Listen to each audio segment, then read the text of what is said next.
Stunting adalah gangguan pertumbuhan dan perkembangan anak akibat kekurangan gizi kronis dan infeksi berulang yang ditandai dengan panjang atau tinggi badannya berada di bawah standar.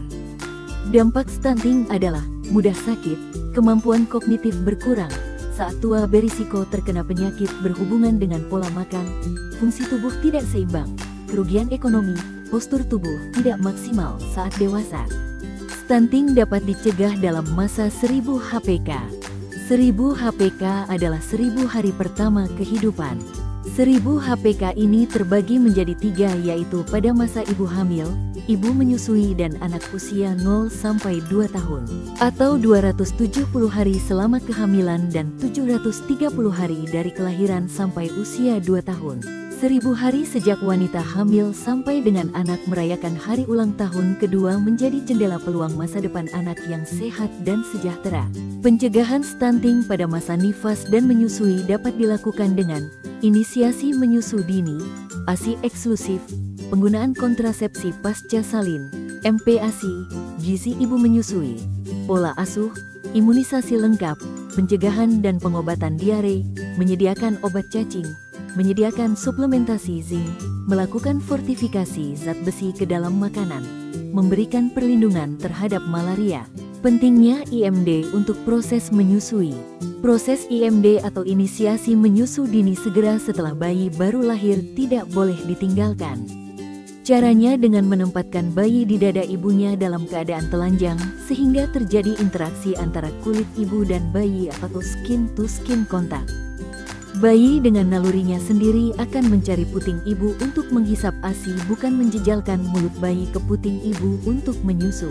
Dalam 1 jam pertama daya refleks bayi menghisap puting susu sang ibu dibangun secara optimal.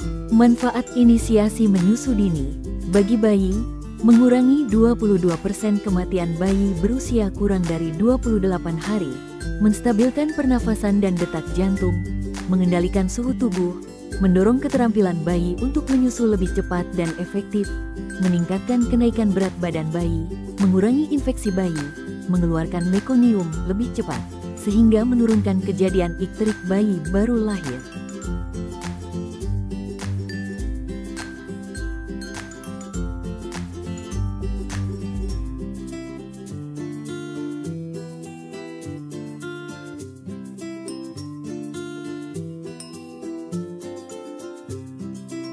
Bagi ibu, membantu kontraksi rahim sehingga menurunkan risiko perdarahan pasca persalinan, merangsang pengeluaran kolostrum, ASI yang keluar pertama kali, dan meningkatkan produksi ASI, membantu ibu mengatasi stres sehingga ibu merasa lebih tenang dan tidak nyeri saat plasenta lahir, serta prosedur pasca persalinan lainnya, menunda ovulasi, masa subur. Bagi ibu dan bayi, meningkatkan hubungan psikologis antara ibu dan bayi. Air susu ibu adalah nutrisi alami yang sempurna. Air susu ibu menyesuaikan kebutuhan bayi dengan memenuhi semua kebutuhan vitamin, protein dan lemak yang dibutuhkan bayi hingga 6 bulan awal kehidupannya. ASI eksklusif berarti ASI murni tanpa tambahan cairan atau makanan lain seperti air, madu, atau susu formula. Bahkan air susu ibu memberikan antibodi kuat yang dapat melawan penyakit dan membangun imunitas bayi, serta probiotik yang membantu pencernaan bayi dan membantu membangun saluran pencernaan yang sehat. Komposisi ASI berubah dan beradaptasi seiring pertumbuhan bayi. Manfaat menyusui secara eksklusif. Berbagai manfaat menyusui secara eksklusif yang bisa didapatkan seperti melindungi bayi dari penyakit infeksi dan maloklusi, meningkatkan kecerdasan, kemungkinan menurunkan obesitas, leukemia dan penyakit diabetes, serta melindungi dari kematian bayi yang terjadi secara mendadak, Sudden Infant Death Syndrome atau SIDS. Selain manfaat untuk bayi, ternyata masih ada manfaat juga bagi ibu yang memberikan ASINya, yaitu proteksi terhadap terjadinya kanker payudara, peningkatan jarak kelahiran, dan kemungkinan dapat mencegah kanker ovarium dan diabetes tipe 2. Manfaat ASI akan terasa hingga jauh di masa depan. Menyusui memberikan manfaat kesehatan yang besar bagi ibu maupun bayi. American Academy of Pediatrics dan World Health Organization menyarankan untuk menyusui bayi secara eksklusif, tanpa makanan, formula, atau air lain selama 6 bulan pertama, dan memperkenalkan makanan padat pada bulan ke-6 sambil meneruskan menyusui hingga anak berusia 2 tahun. Mencegah stunting bisa dengan penggunaan KB pasca persalinan. Pengaturan jarak kehamilan dapat mencegah stunting. Kejadian stunting lebih banyak terjadi pada anak yang dilahirkan pada jarak kehamilan kurang dari 2 tahun. Salah satu upaya BKKBN untuk meminimalkan risiko stunting adalah dengan mengatur jarak kelahiran melalui KB. Mengatur jarak yang sehat antara satu persalinan dengan kehamilan berikutnya dapat menggunakan KB pasca persalinan. Waktu yang paling tepat dalam menggunakan KB pasca persalinan adalah segera setelah melahirkan hingga 3-4 minggu setelahnya sebelum ibu mendapatkan haid kembali. Sebelum menggunakan KB, sebaiknya mengikuti konseling KB sejak saat kehamilan atau setelah persalinan. Pilihan KB pasca persalinan, IUD, dan MOW dapat dilakukan pada waktu 0 sampai dengan 48 jam setelah melahirkan atau di atas 4 minggu setelah persalinan. Implan, pil, kondom dan MOP dapat dilakukan sewaktu-waktu setelah persalinan. Suntik dapat dilakukan setelah 6 minggu pasca persalinan. MAL metode amenorea laktasi, syaratnya belum mendapat haid, menyusui penuh 6-8 kali per 24 jam, efektif kurang dari 6 bulan pasca persalinan. Pemberian MPASI yang tepat.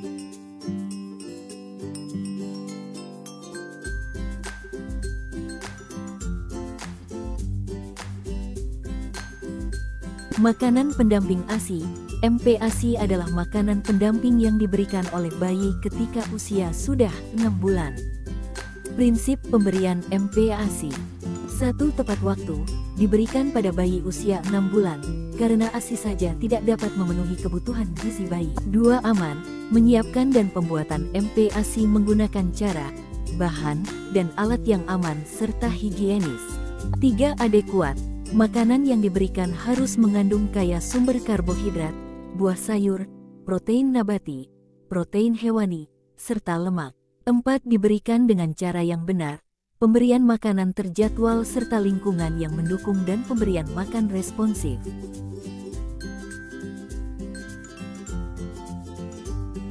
MPASI sesuai rekomendasi. Usia 6-8 bulan. Jumlah 2-3 sendok makan bertahap hingga 125 ml. Frekuensi 2-3 kali makan, 1-2 kali selingan. Tekstur, makanan dibuat dengan disaring. Tekstur makanan lumat dan kental.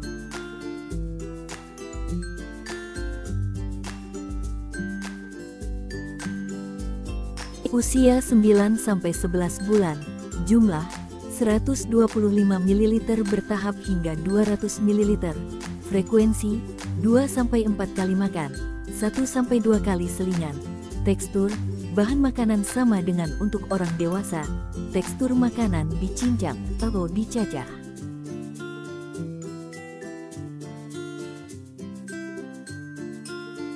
Usia 12-23 bulan. Jumlah 200 ml hingga 250 ml. Frekuensi 3-4 kali makan, 1-2 kali selingan. Tekstur, bahan makanan sama dengan menu keluarga. Bahan makanan sumber lemak. Berikan makanan sumber lemak untuk mendukung peningkatan berat badan. Bahan makanan sumber lemak dapat berupa santan, margarin, butter, keju, minyak kelapa. MPASI kaya dengan protein hewani. Protein hewani bisa mencegah stunting. Berikan lauk hewani setiap kali makan. Kandungan asam amino pada protein hewani lengkap. Sumber protein hewani. Daging ayam, kandungan gizi protein, zat besi magnesium, vitamin dan fosfor. Ikan lokal, kandungan gizi asam lemak omega 3, vitamin A, D, B6, B12, dan mineral. Telur, sumber protein yang mudah didapatkan, kandungan gizi berupa protein, zat besi, lemak, dan vitamin. Daging sapi, kandungan gizi protein, zat besi dan asam folat. Susu, kandungan gizi protein, kalsium dan vitamin.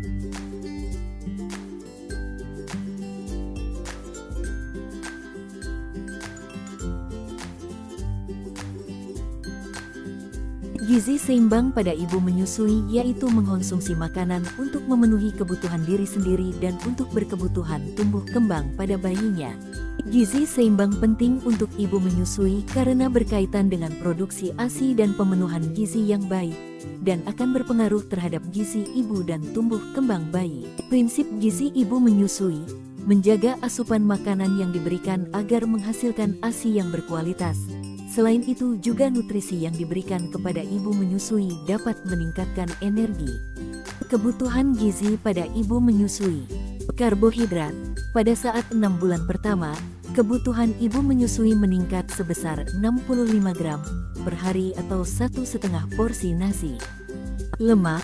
Kebutuhan minyak 4 porsi atau 4 sendok teh minyak atau 20 gram lemak untuk ibu menyusui yaitu dari lemak tak jenuh, omega 3 dan omega 6. Protein, pada ibu menyusui memerlukan tambahan protein 17 gram atau setara dengan 1 porsi daging 35 gram dan 1 porsi tempe 50 gram. Vitamin dan mineral. Vitamin penting untuk ibu menyusui yaitu B2, B6, B12, vitamin A, iodium dan Se. Jumlah kebutuhan vitamin dan mineral 3 porsi per hari dari sayur dan buah. Apa saja makanan yang dapat merangsang ASI? Bayam, daun katuk, pepaya, pisang, jeruk, alpukat, wortel, telur, air mineral, kacang-kacangan. Ketika dalam menyusui, sangat penting bagi seorang ibu untuk memperhatikan asupan nutrisi yang masuk ke dalam tubuhnya. Tidak hanya menunjang kesehatan fisik, nutrisi untuk ibu menyusui turut mendukung produksi ASI yang memiliki peranan vital dalam tumbuh kembangnya. Pola asuh adalah suatu proses yang ditujukan untuk meningkatkan dan mendukung perkembangan fisik, emosional, sosial dan intelektual anak sejak bayi hingga dewasa. Adapun 3 hal pada pola asuh orang tua untuk mencegah terjadinya stunting diantaranya pola makan, pola asuh dan akses sanitasi dan air bersih. Pola makan, anak perlu diberikan makanan dengan gizi seimbang dan beraneka ragam. Anak-anak dalam masa pertumbuhan membutuhkan banyak sumber protein hewani, seperti telur, ayam, ikan, dan daging, di samping tetap membiasakan mengkonsumsi buah dan sayur. Stunting juga dipengaruhi aspek perilaku orang tua, utamanya pada pola asuh. Dalam praktek pemberian makan bagi bayi dan balita, pola asuh didukung oleh pengetahuan orang tua yang baik, sehingga orang tua sebaiknya mencari informasi kesehatan yang resmi dan terbukti secara ilmiah bukan hoaks. Akses sanitasi dan air bersih. Hal ini dapat dilakukan dengan membiasakan anak dan seluruh anggota keluarga untuk mencuci tangan, menggunakan sabun dan air mengalir, serta tidak buang air besar atau BAB sembarangan. Pencegahan stunting dapat dilakukan dengan imunisasi. Imunisasi merupakan salah satu tindakan untuk meningkatkan kekebalan tubuh terhadap suatu penyakit. Imunisasi dapat melindungi anak dari tertularnya penyakit yang dapat dicegah dengan imunisasi, mengurangi derajat keparahan penyakit dan melindungi orang lain melalui terbentuknya kekebalan kelompok. Sistem imun anak yang telah mendapatkan imunisasi akan bekerja lebih baik melawan bakteri dan virus penyebab penyakit. Sementara, anak yang tidak diimunisasi berisiko lebih besar tertular penyakit dan mengalami komplikasi parah. Anak yang sering sakit dapat menghambat proses pertumbuhan dan perkembangan, sehingga berujung pada kejadian stunting atau gagal tumbuh. Dengan demikian, imunisasi penting dilakukan bagi anak-anak, khususnya bayi dan balita.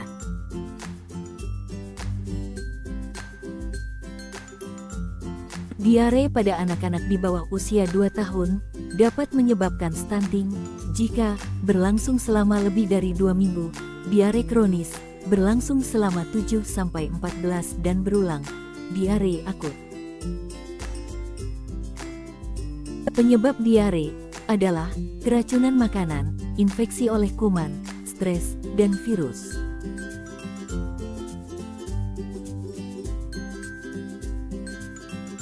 Akibat dari diare adalah banyak cairan dan mikronutrien terbuang, salah satunya zinc, fili usus yang rusak, tidak bisa diregenerasi kembali oleh zinc. Cara mencegah diare, cuci tangan, sebelum dan sesudah makan, setelah buang air kecil, dan buang air besar. BAB, di jamban sehat, konsumsi makanan bersih dan sehat. Obat cacing juga mencegah stunting. Cacingan pada balita dapat menyebabkan terganggunya penyerapan zat-zat yang bergizi pada usus halus, sehingga balita dapat mengalami gangguan pertumbuhan, stunting. Pemberian obat cacing pada anak usia prasekolah 12-59 bulan terintegrasi dengan pemberian vitamin A. Pemberian obat cacing pada anak usia sekolah 6-12 tahun terintegrasi dengan kegiatan UKS, usaha kesehatan sekolah. Obat cacing diberikan pada usia 1-2 tahun sebanyak setengah tablet 200 mg. Usia 2-12 tahun diberikan 1 tablet 400 mg. Pemberian obat cacing ditunda apabila anak demam atau sakit, diberikan oleh petugas puskesmas yang terlatih, dan diminum sesudah sarapan pagi. Asupan zinc merupakan faktor dominan yang berhubungan dengan kejadian stunting pada anak usia 6-24 bulan, sehingga perlu diperhatikan konsumsi jenis makanan seperti daging, ikan, hati, dan telur yang kaya akan zinc sebagai upaya pencegahan terhadap kejadian stunting pada anak usia 6-24 bulan. Fortifikasi pangan, bantu cegah stunting. Terdapat 5 pilar strategi nasional percepatan penurunan stunting, salah satunya ada pada pilar keempat, melalui peningkatan kualitas fortifikasi pangan, yang menjadikan angka stunting SSGI turun dari 24,4% di 2021 menjadi 21,6% di 2022. Apa itu fortifikasi pangan? Fortifikasi adalah penambahan kandungan satu atau lebih zat mikro, vitamin dan mineral dalam pangan atau bahan pangan untuk meningkatkan kualitas gizi pangan, memberikan manfaat kesehatan masyarakat dengan risiko minimal terhadap kesehatan, mengembalikan kandungan gizi mikro pada pangan yang hilang selama pengolahan. Pangan wajib fortifikasi adalah minyak goreng sawit dengan fortifikasi vitamin A, garam konsumsi dengan fortifikasi yodium, dan tepung terigu dengan fortifikasi zat besi, Fe, seng, Zn, vitamin B1, tiamin, vitamin B2, riboflavin, dan asam folat. Gangguan kesehatan yang dapat dicegah melalui fortifikasi pangan. Vitamin A menjaga kesehatan mata, membantu pertumbuhan anak. Zat besi mencegah anemia pada ibu hamil, mendukung pertumbuhan dan kecerdasan anak, meningkatkan produktivitas wanita usia subur. Vitamin B1, B2 membantu dalam pembentukan energi, mendukung kesehatan saraf dan otot. Seng membantu dalam pertumbuhan fisik dan mental. Iodium mencegah gondok, meningkatkan kecerdasan otak, meningkatkan produktivitas. Asam folat menurunkan risiko preeklamsia, pembentukan plasenta, pembentukan sistem saraf janin.